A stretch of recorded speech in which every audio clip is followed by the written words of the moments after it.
Hi everybody, today we have a really quick fix. I've got a lot of kids, which means I've got a lot of drywall holes.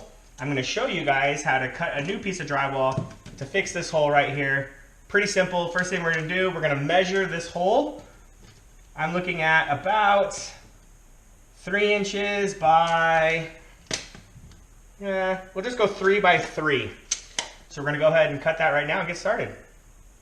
Okay, first things first, you can go get a full sheet of drywall from Home Depot or Lowe's or something like that. And they're really cheap. A full sheet's super cheap. But we really don't need a full sheet, and it's really inconvenient, and you probably have to get your big truck, and you know, full sheet's huge. So we really don't need that. You can get these small pieces. They're almost as expensive as a full sheet, but for convenience and just for patching, I kind of prefer to go this way, even though I know I'm kind of getting ripped off. All of you guys, if you're dealing with regular drywall, most of you guys are going to have 1/2-inch drywall. Some of you guys might have 5/8, but the vast majority of you guys are going to have 1/2 inch. So I just went and got this. I don't even know what it is, like 18 inches by 18 inches, 1/2 inch thick, something like that. So all you do, just mark 3 inches by 3 inches. I'm going to cut that out now.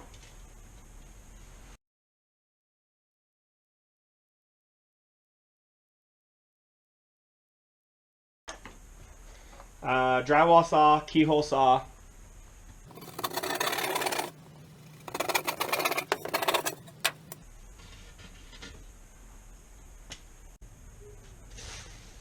Here's our cut piece of drywall, top of our hole. Next step, we're gonna trace it. And instead of, I could put the patch down, but that's gonna get us close to the floorboard, and that makes it a little bit harder to patch. So I'm gonna try to get my patch as high as I can to get it away from the floorboards, ends of the wall, things like that. Makes it a little bit harder to patch when you're on the end. It's a lot easier in the middle.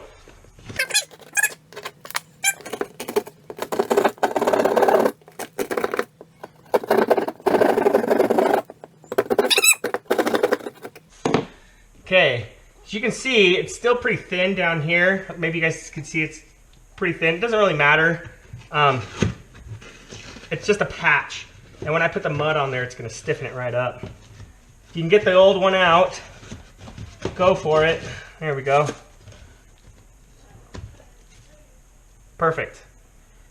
Now that the hole is cut out, we got to put in some backing, some support. Now, like I just told you guys, this is thin, so I'm not going to be able to put any backing or support on this part because there's like hardly any drywall there.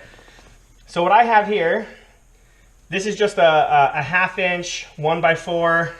I cut it in half, or something like that, or whatever. I cut it in half just to have some backing on here. So I want it to overlap in about 2 inches, for about 2 inches in both directions. Then screw it in. And I'm using, I think it's like 1.25" coarse thread drywall screws, okay? And then you're going to want to screw it in about 1 inch away from the edge. If you go closer than about this to the edge, this will just cave in and it won't hold the wood anymore.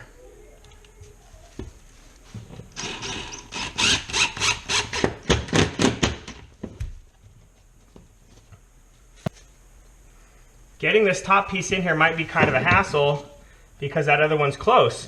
So you guys might find that if you have a smaller hole, 1 piece of wood will do. I kind of like doing all 4 corners. I found it holds it a little bit better, but you don't have to. Giving myself a little handle right here so I can hold the piece of wood as I put it in the wall.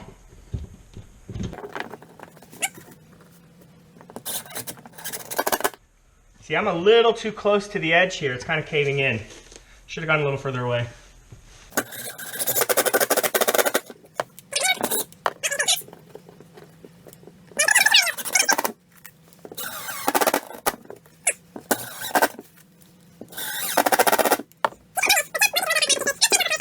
And then when you guys screw in the screws, you don't want to kill it. You actually don't really want to like bust out the paper. You just want to screw it in until the screw is barely past the top of the drywall. So it's not going to stick out. If it sticks out at all, it has to go in deeper, otherwise it won't fit right. Next is mesh tape. Some of you guys might be tempted to skip this step. You absolutely must put drywall mesh tape on patches like this or it's gonna crack forever. It'll look good like for a few weeks and then it's gonna crack and you're never gonna be able to get it right. It's always gonna crack. Super simple, super cheap. They make white, they make yellow. I don't know the difference. So this is white, boom. Cut it, and it's slightly sticky on one side. So it should just stick right to the wall. Put all your pieces on, and it's okay if it overlaps. It's okay if you stack it. That's okay.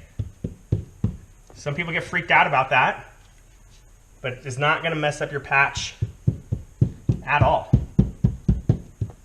That's it, easy as that. Next is mud.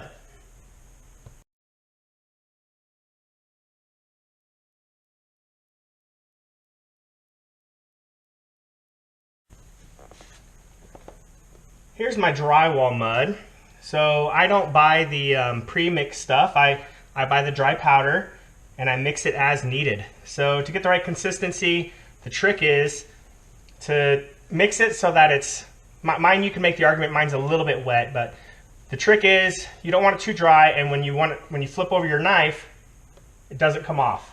So that's the right amount. So what I do is I get my 8-inch drywall knife.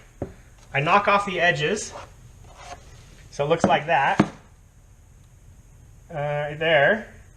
And then I'm just gonna try to cover the tape. So don't get too crazy. We're not gonna be trying to finish the drywall patch right now. The whole idea of this first pass is to cover the tape. It doesn't have to be that smooth, doesn't have to be perfect. We're just gonna cover the tape. So as you can see here, the tape is pretty well covered. You can't see it anymore.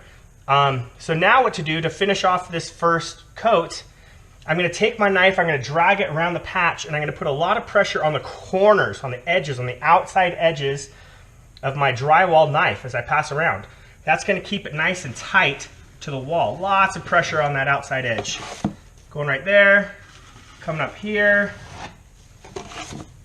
coming up here. And as you go around, you're gonna see, oh man, you know, I can see the tape. Well, if you're seeing just like the checker pattern of the perforations of the mud, that's okay, you can see that. What you don't wanna see is any tape, because if you see the tape, it's gonna come up and it's gonna come through on every pass after that. So this first pass, we just wanna cover that tape. We're gonna make it as thin as we can, but we also wanna cover that tape as best we can and keep those corners tight. So you guys might have like, you know, sometimes it's harder depending on the texture. Sometimes your knife might kind of stutter as it goes across the rough texture. All that stuff's okay. Little imperfections right now are okay. We're gonna fix those on following passes, but this first pass looks pretty good. It's not perfect by any means. I can see the perforations of the drywall mud, but I do not see the tape. All right, here we go. This drywall patch is not completely dry yet, but it's dry enough that we can work with it. So you can see how it's kind of light white here, little off white here, but it's hard. And that tells me it's ready for another set, right? It's not completely dry, but it's hard. So we can go ahead and put another coat on. So now I've switched to my 12-inch blade. I've mixed up new mud. You can't save the mud, unfortunately. 20-minute mud, all of this mud, you only get one shot at it. So once you finish your coat, you gotta toss it. Try only to make exactly what you need. But here we go.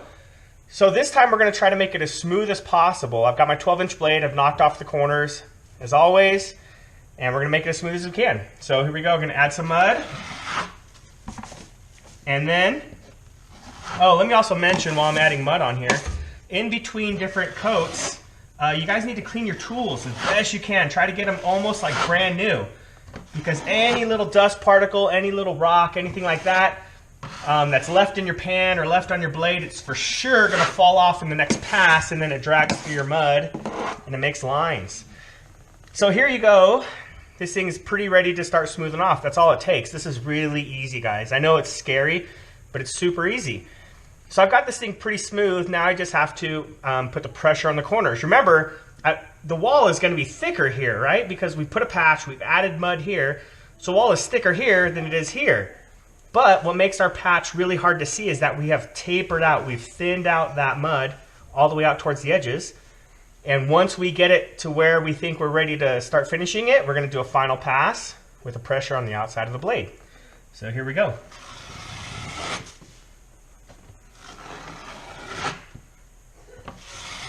Now, once again, we want to try to get this as smooth as we can. We still don't have to get perfect because we still have the option of sanding at the end. Now, I really, really, really recommend sanding. Your patch is never going to be as smooth as a patch that's dry sanded. So here we go. All right, so that is a really smooth patch. There's a little bit of blemish on there, but I'm gonna take all that out when I go and sand it. But that was it, that was pretty easy. I'm gonna go over it with you guys. I'm gonna show you guys how to do some wet sanding, dry sanding. I really recommend dry sanding, especially for if you're new. Even if you've been doing it a long time, dry sanding still makes your patch way smoother. So we're gonna let this set for a little bit, let it dry up. So here's my final coat. You can see it's still not 100% perfect. You can still see there's a little bit of these edges. My drywall blade chirped a little bit, and so that's why you can see that it's kind of like bumpy right there. But for the most part, that's really smooth. In order for me to get a perfect patch, I need it to be just about perfect, right? So I'm gonna wait until this thing dries. We're gonna do a little sanding, and this thing's gonna be money. Okay, I think this thing's about ready to finish up. You can see there's just a tiny bit of dampness there, but it's been drying for probably 8 hours or so. So I'm gonna go ahead and finish it up. First, I'm gonna show you guys how to wet sand. You can wet sand as soon as like 30 minutes after you apply the mud. It doesn't really have to be dry, it just has to be hard, and then you can go ahead and wet sand. The goal is just to kind of like get rid of edges and bumps. And the rule is if you can see an edge or line or bump now, you're gonna see it when you do your final texture. So you gotta get rid of all that stuff. So you can start at the edges and just kind of like wash off. This is probably a little wet, but this works. I've done a lot of patches like this with a wet sand, and it works fine. But if you want perfect, you really got to do dry sand. So I'm going to give this thing another, I don't know, 20 minutes or so to dry back out again over here. This is probably a little bit wet, but you kind of get the idea. You just sponge the edges. It's really lightly sponge edges, just like that. And it works, but it's way, way, way better, and it's way easier to dry sand. So let this thing dry again, and then we'll hit it with the dry sand. And this thing's ready for dry sanding. Like I said before, really the only time you should ever wet sand is when you're in a hurry. You know, I'll do them when I had to be in and out of the house in one day, if I was doing a job or something. But if you have time, always dry sand. So here we go. I just have my sanding block.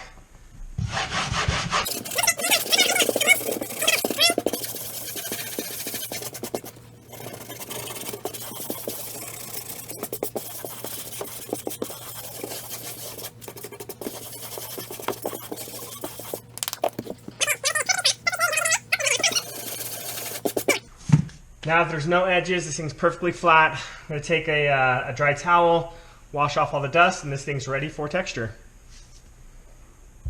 I really like this stuff. You can pick this up at Home Depot or Ace Hardware. I think I got this at Ace Hardware. Some people really don't like this stuff.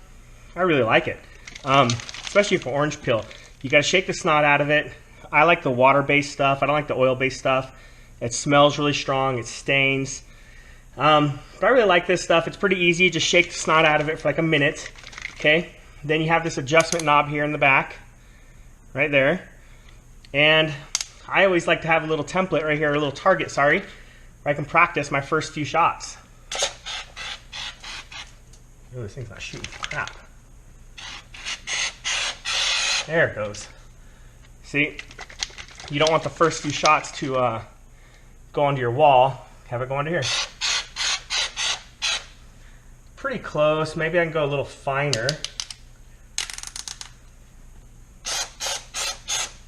Ooh, now we're Now we're talking. Looks much better. Okay, so I like that pretty good.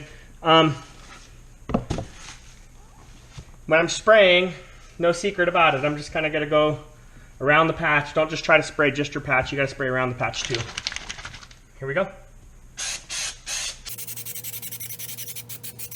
When it dries, it tends to get a little thinner than when it's wet. So don't be afraid to lay it just a little bit thicker when it's still wet, because it'll dry right.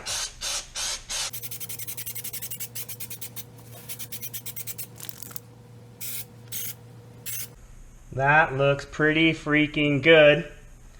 I will let this dry. Don't go too heavy. If you go too heavy, it'll drip, and drips will kind of ruin it. You have to wipe it off and redo it again. That's looking pretty good. I'm going to let this dry. I'll shoot the camera over it, and that's it. As you can notice, the original hole was like 3 inches by 3 inches. It was tiny right here in the middle, and the patch is huge. If you want it to blend, you really need to let your patch grow. Don't be afraid to end up with a big patch. One last thing I forgot to mention to you guys is if you ever want to use this can again, it does store for a little while, not a ton, a few months. It'll store fine, but you got to take this top off and you got to wash it out in the sink. Otherwise, it'll clog and you're done.